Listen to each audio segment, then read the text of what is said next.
Olá! No programa de hoje você vai conhecer um pouco da vida e do trabalho do Mestre Golinha, uma figura importante da cultura potiguar que teve a sua vida documentada pelos produtores Renata Soraya e Dionísio do Apodi na série Mestres do Apodi.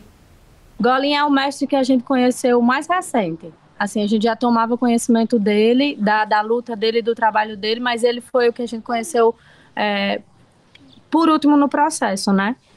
Mas aí Golinha é um grande guardião de sementes crioulas. Ele é um grande colecionador, o maior colecionador de sementes do Brasil, possa se dizer, Não, né? se tem notícia assim de uma pessoa que guarda a quantidade de semente que ele guarda. Ele foi, tanto que ele fala lá, né? Ele foi num evento quando estava começando em Alagoas e os estados levaram. Quem mais levou foi a Paraíba, 20 e poucas espécies de sementes. Aí ele levou 223 e sabendo, e hoje ele tem mais de 500 e ainda quer e está se preparando para mil, porque ele conhece, ele aprendeu com o pai dele todas essas plantas de nossa região aqui, ele conhece, ele sabe o tempo de germinar, o tempo de coletar, tudo ele tem esse grande conhecimento dele. Então, ainda tem mais o fato dele guardar as crioulas, que são sementes que ele quer que os netos, que alguém tome de conta para quando ele for, que isso permaneça, porque pelas contas dele tem mais de 300 anos que são cultivadas, né? Que vem do bisavô dele, passou pelo avô, passou pelo pai, todos vivendo, quem não viveu muito, viveu quase 100 anos, a maior parte 106 anos, 98.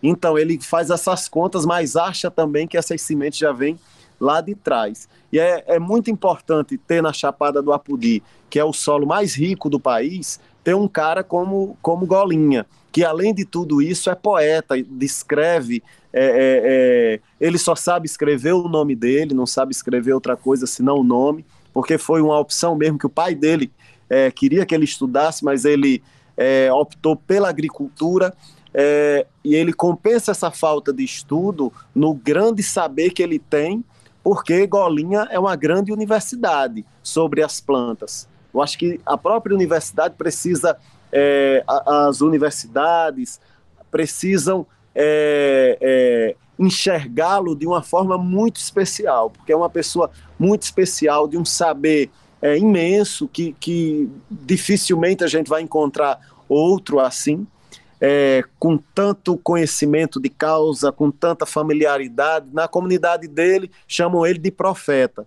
Por quê? Porque ele diz quando vai chover, mas tudo isso o fluxo da natureza, né? Ele confessou pra gente que as pessoas falam isso dele, mas é algo muito natural, porque ele observa a natureza. Ele tem um contato muito estreito com a natureza, e a natureza, ela avisa tudo. É o formigueiro que faz a areia fica mais altinha, ele sabe quando é que a chuva vem. A estrela que sai no céu em tal período, quando baixa, é quando a chuva vem. Então ele observa a natureza, ele aprendeu, a escola dele é a natureza, estar perto dessas plantas. E aí vem o trabalho dele, que é um trabalho importantíssimo e que nós não temos muitas pessoas que façam esse trabalho.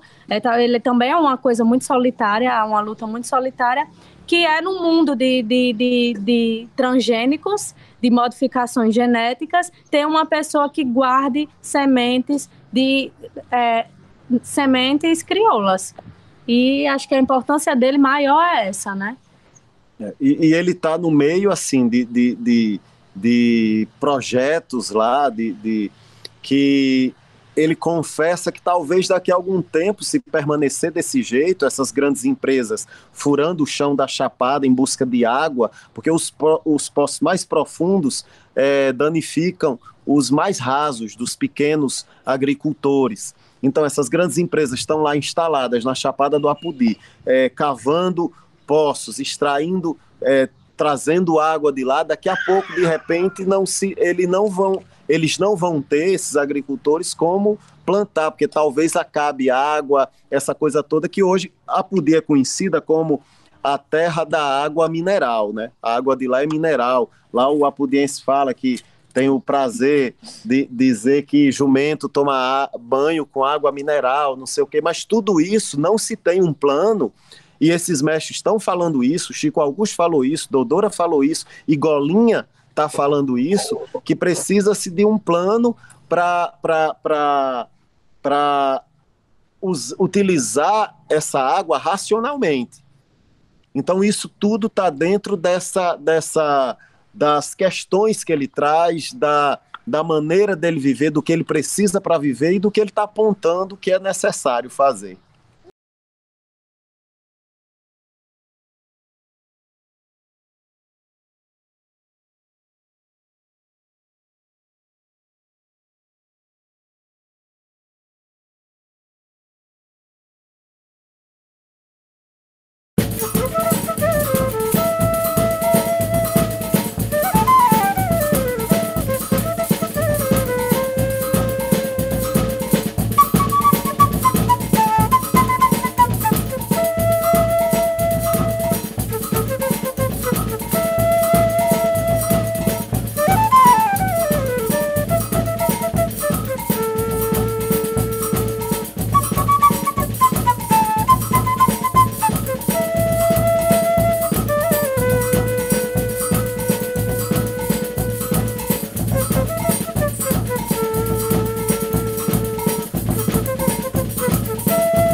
A pessoa que nasce nos mares, a natureza para mim é uma das coisas mais importantes que existe. Eu sei que nós somos natureza, a verdade é essa, nós somos, mas a natureza tem tanta coisa importante que nós morremos doidos e nunca aprendemos o que a natureza sabe. Eu sou a mata nativa, sou orgânico, agroecológico. Eu faço esse meu trabalho, eu faço porque eu gosto, porque daqui mais uns tempos quero fazer e não posso. Um dia quando eu morrer a floresta vai chorar, falando e dizendo assim, Golinha vai viajar, agora só os seus netos passam em seu lugar.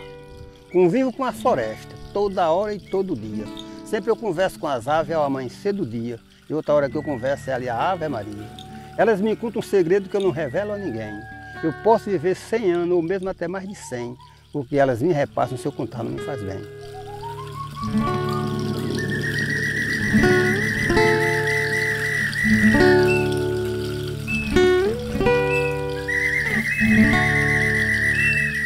Antônio Rodrigues do Rosário, 65 anos.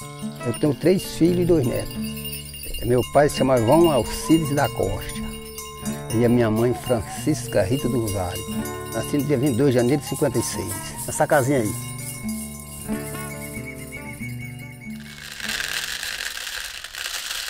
Todo mundo que me conhece, só me conhece por Golinha mesmo. O nome da mamãe era Francisca. Mas mamãe era conhecida por senhora. Entendeu? As primeiras poesias que eu fiz focada aí sobre a minha mãe. Uns 3 ou 4 versos fiz falando sobre a minha mãe. Que eu me lembro de mamãe todo dia e toda hora. O seu nome era Francisco e o apelido senhora. Tudo que eu pedia a ela, a mamãe fazia na hora. Hoje, quando eu chego no Góis, na casa onde eu vivia, que eu venho dentro de casa e me dá umas agulhas, mas parece que eu estou vendo tudo que a mamãe fazia. Mãe é joia predileta que o pai divino deixou. O que eu sei em minha vida foi mamãe que me ensinou. E quem perde a sua mãe passa a ser um sofredor. Depois que eu perdi mamãe, nunca mais tive alegria. Mamãe me aconselhava toda hora e todo dia. E hoje, quando eu chego em casa, só vejo a casa vazia. Muita gente me procura para saber o porquê do Góis, porque teve pessoas que nasceu e se criou-se aqui, estudou, formou-se e não sabe o porquê do Góis. Mas eu não me admiro porque é que ele não sabe o porquê do Góis. Porque o aluno ele só aprende o que o professor repassa. O professor só repassa o que ele sabe. Então, se os professores que ensinaram aqui não sabem da história do Góis, não tem como repassar para os nossos estudantes, entendeu?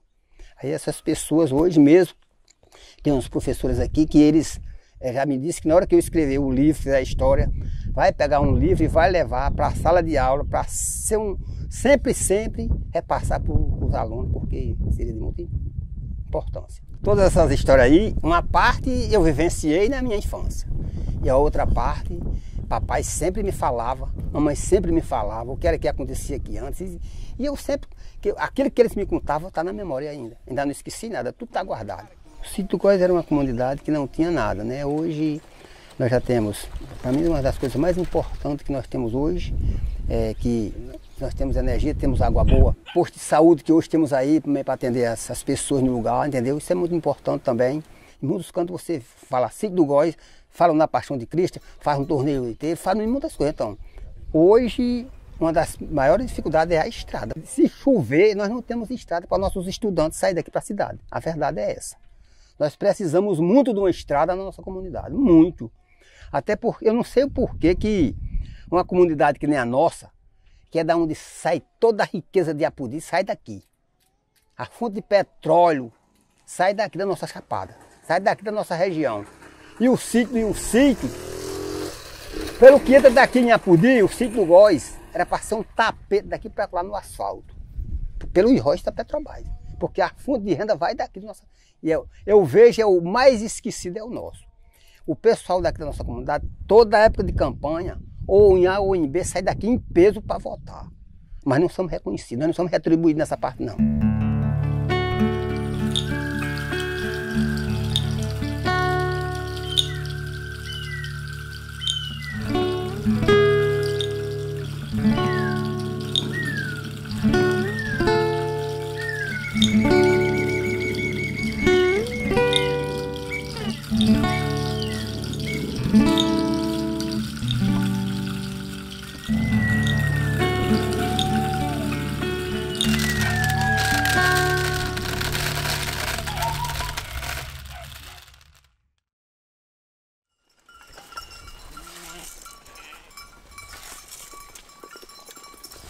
Convivo aqui, planto, né?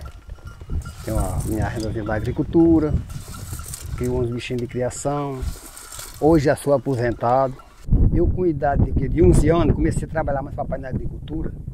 Ele não queria que eu fosse estudar. Eu digo, não, pai, eu vou trabalhar mais o senhor, ele vai estudar. E eu não, eu vou sempre trabalhar mais o senhor. E ele sempre me forçava para eu ir para o estudo e eu sempre era mais focado na agricultura. Mas ao mesmo tempo também eu aprendi muita coisa com o papai mesmo sem um estudo. Porque eu devo hoje muito a ele, porque a relação que eu tenho com as plantas, com a mata nativa, foi tudo ele que me ensinou, entendeu? Aí, hoje eu digo a você que eu só assino meu número. Se você chegar aí e mandar eu escrever outro número de outra pessoa, eu não assino, só assino o meu. Mesmo eu não tendo conhecimento, não tendo estudo, mas para a minha pessoa, não tendo estudo, mas eu tendo o conhecimento que eu tenho, para mim, não vou dizer para outras pessoas, mas para mim o conhecimento que eu tenho, para mim já é o suficiente. Para mim é. Eu digo a você o seguinte, porque em todo canto que eu chego, graças a Deus, muitas pessoas me homenageiam por causa dessas minhas sementes, ficam me homenageando. Golinha, vai ser uma riqueza, isso apesar de você dizer que não estudou, mas para mim, isso aí é uma área que você, para mim, é mesmo ser formado. Porque em termos da mata nativa, eu digo a você de consciência. Eu digo a você porque na minha área aqui não tem uma planta para eu não conhecer. A época que ela flora, a época que está para coletar cimento, a hora que precisa de você dar um rebaixo de uma ave, eu sei. Se você for para paudar, eu sei. Tudo que for para fazer na mata nativa, aqui na minha região eu entendo. Porque tem um conhecimento das nativas, né? Das herbáceas, das florestais, das leguminosas, aqui eu tenho. Lá fora, porque não vou dizer, porque lá é outro solo. Mas aqui eu me orgulho disso. Esse milho aqui chama-se o milho híbrida. Tem pessoas que milho híbrido é transgênico. Não, o transgênico é o híbrido. O milho híbrido não é transgênico, esse aqui é o milho híbrido. Esse aqui é orgânico, é uma semente crioula. Esse aqui é o milho ligeiro do sabugo vermelho. Esse aqui é o milho ligeiro do sabugo branco. Esse aqui é o milho de Zé Moreno, que a pessoa chama, entendeu? Esse daqui é o milho da Angola. Esse aqui é o milho alho, que é o milho de fazer pipoca. Esse milho aqui é o milho branco do Tardão. E tem outra garrafinha de milho aqui. Essa daqui é o milho branco. Agora só que esse aqui é um milho ligeiro, entendeu? Aquilo é Tardão. A diferença que tem daquele milho para esse daqui, que aquele é ligeiro, ele é Tardão, esse daqui é ligeiro, entendeu? Duas variedades de milho branco, uma Tardão e outra ligeiro. Essas outras variedades de milho aqui, como eu falei para vocês, já tudinho. E esse aqui é o milho vida longa, entendeu? Todas essas variedades que tem aqui, todas elas são crioulas e a outra parte há 300 anos que vem sendo cultivada, viu? Todas elas. Papai foi uma pessoa que viveu quase um século. Faltou 2 meses e 2 dias para viver um século. O pai dele viveu 98 e o avô dele viveu 104. E essas pessoas já traziam as sementes de milho, de feijão, de gergelim, de girimum, de melancia, até batata são crioulas, entendeu? E todas essas sementes que vinham do nosso antepassado, sementes crioulas são aquelas que nunca foram colocadas nenhum tipo de químico nelas. A gente sente orgulho nisso porque a pessoa que planta sementes crioulas, sementes orgânicas, ele está transmitindo saúde para a população. É uma das coisas que mais nós hoje precisava, era que tivesse muitas pessoas plantando essas variedades de sementes crioulas, entendeu? O feijão, vou dizer para você, o feijão aqui, falei para você, o costela de vaca, entendeu? Uma semente orgânica também. Esse aqui é o rabo de peba cabeçudo. Esse daqui é o rabo de peba do graúdo. Esse daqui é o pingo de ouro. Esse daqui é o lisão. E esse daqui é o costela de vaca, viu? Quando eu entrei na área de assentamento aqui, teve uns projetos que precisavam de semente para a gente fazer umas mudas em umas áreas que tivessem degradada. E como eu tinha muito conhecimento das plantas, criei amor cada vez mais, porque quando eu vejo uma área degradada, que não tem nenhum pé de planta, a minha vontade é de chegar ali e multiplicar, ter semente e multiplicar aquilo ali, criar amor por a natureza por causa disso, porque eu tenho um amor muito grande pelas nativas. Porque se eu pudesse, eu nunca vi uma área degradada na minha vida. Toda a vida, quando eu vejo uma área degradada, fosse meu gosto, a gente pegava semente e uma muda, uma coisa e ia multiplicar aquela área, porque nós vamos chegar a um determinado tempo que talvez nós não tenha semente para fazer esse trabalho. A gente vê fogo, veneno, motosserra, tudo acabando com tudo que a natureza construiu. Estão destruindo tudo. Chega a chegar um determinado tempo que a gente não vai ter como ver uma planta e a gente tendo as sementes, já é outra coisa, né? Hoje mesmo talvez eu tenha umas 570 variedades de semente.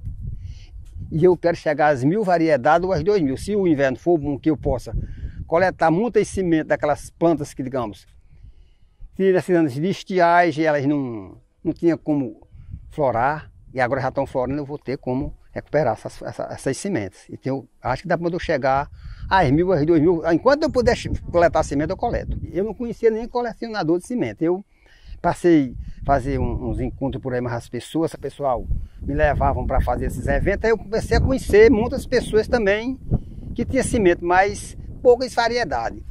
Mas, digamos assim, poucas variedades, mas a quantidade, digamos assim, talvez um saco de feijão ou dois, um saco de milho ou dois, entendeu?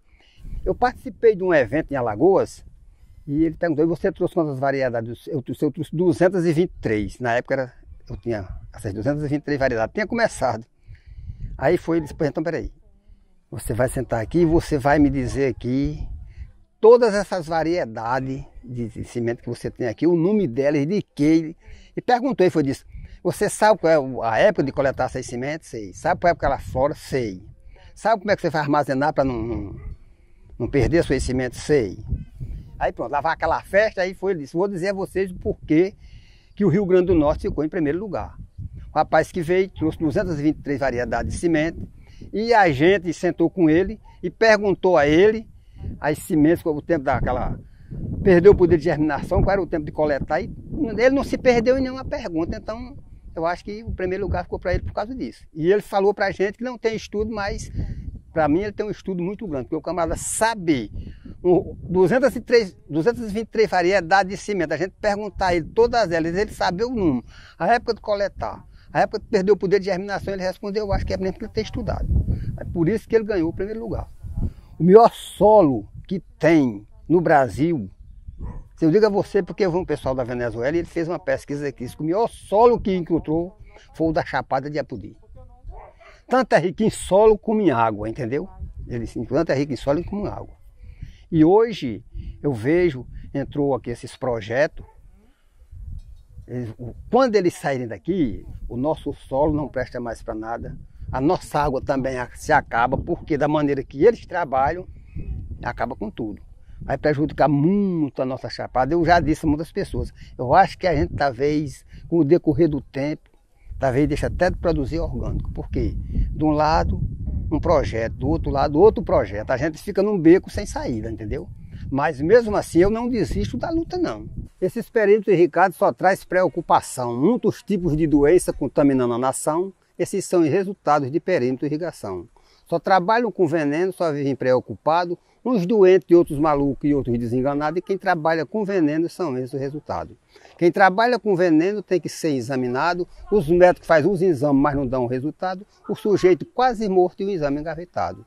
Mas você produzir orgânico eu acho fácil demais, abandonando o veneno, deixa essa praga para trás, você goza mais saúde e pode viver muito mais. Para mim, a melhor herança que eu deixo aqui é o meu círculo de amizade que eu tenho com o povo, graças a Deus, eu tenho boas amizades.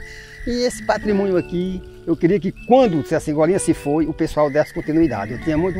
Para mim, essa era uma das coisas mais importantes. Porque eu tenho um neto que ele tem vontade de seguir isso aí. A verdade é que eu falei para você. Mas eu não sei se daqui para frente pode haver uma mudança, né? A gente não adivinha, a gente não sabe quando morre, nem que não avisa, né? A gente não sabe mesmo. Mas a gente podia muito bem ter umas entidades aí que... Cara, toma de conta disso aqui, daqui para frente vocês vão tocar o barco para frente, mas vocês têm que tocar mesmo, não é só pegar e ficar com essa semente aí não. Isso aqui é mesmo que nem a história do góis. A história do góis eu não quero que morra. Mesmo isso aqui eu também queria que nunca... Um neto meu, uma neta aí, assim, isso aqui era do vovô, isso aqui ele não vai tocar para frente não, mas eu vou.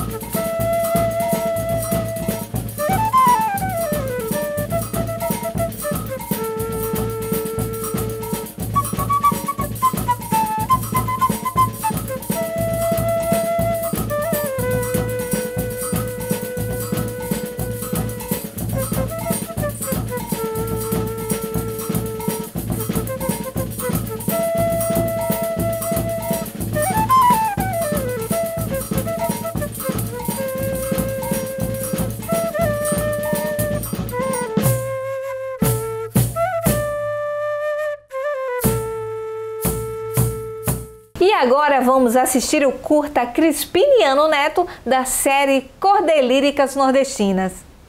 Saudade é um parafuso que dentro da rosca cai. Que tem que entrar torcendo porque batendo não vai e depois que enferruja dentro, nem distorcendo não sai.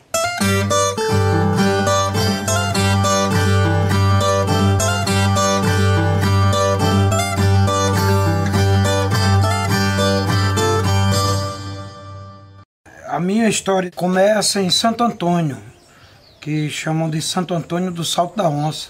Tinha os violeiros, né? Tinha emboladores de coco, cordelistas, folheteiros cantando na feira. O cordel, a meu ver, é o primeiro exemplo de comunicação multimídia.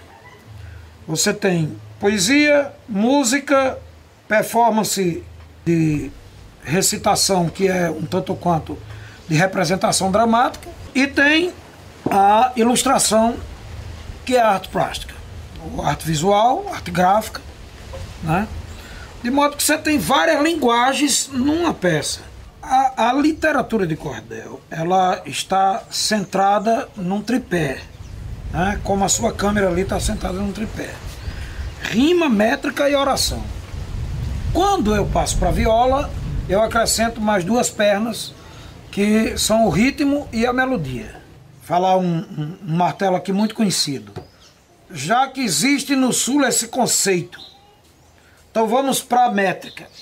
Já que existe no sul esse conceito, a última é morta. Você tem 10 sílabas, que o Nordeste é ruim, seco e ingrato. Já que existe a separação de Fá, precisamos torná-la de direito. Quando um dia qualquer isso for feito, todos dois vão lucrar imensamente. Começando uma vida diferente da que a gente até hoje tem vivido.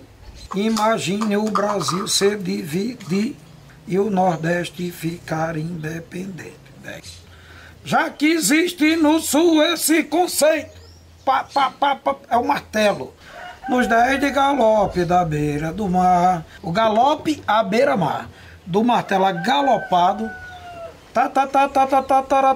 aí ele cria o galope à beira-mar, que é parecido com as ondas do mar. Poesia não se ensina, poesia não se aprende. Eu acho que ensina e aprende. Eu posso fazer um verso todo metrificadozinho, todo rimado, com todas as tônicas, cantar no som da viola fica belíssimo, musicalmente, mas poeticamente. Cadê? O cordel hoje está melhor do que todos os tempos, mas ainda está longe de ocupar o espaço que merece. O Olhar Independente de hoje fica por aqui, mas eu te espero na próxima semana com mais produção audiovisual. Tchau, tchau!